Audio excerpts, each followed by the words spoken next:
بسم اللہ الرحمن الرحیم۔ حضرات محترم، بہت ہی عام مسئلہ، کیا قربانی کا جو جانور ہے اس کے اندر عقیقہ جو ہے اس کا حصہ رکھنا جائز ہے یا ناجائز ہے؟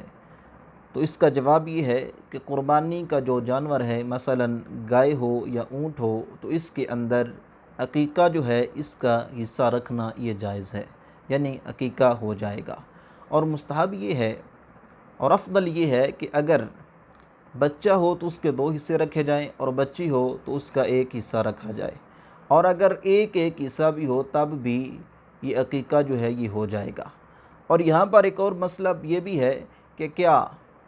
یہ جو عقیقے کا گوشت ہے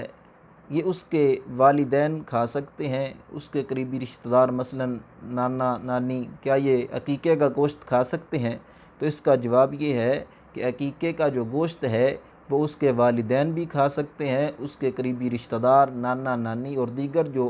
اس کے رشتہ دار ہیں وہ سب کھا سکتے ہیں۔ اور اس کے ساتھ ساتھ یہ بھی چیز مستحب ہے کہ جس طرح قربانی کے گوشت کے 3 حصے کیے جاتے ہیں، اسی طرح عقیقہ جو ہے اس کے گوشت کے بھی 3 حصے کیے جائیں، ایک اپنے لیے، ایک رشتہ داروں کے لیے، اور ایک جو غریب فقراء ہیں ان کے اندر تقسیم کرنے کے لیے۔ تو اللہ تعالیٰ کی بارگاہ میں دعا ہے کہ اس پر عمل کرنے کی توفیق عطا فرمائے۔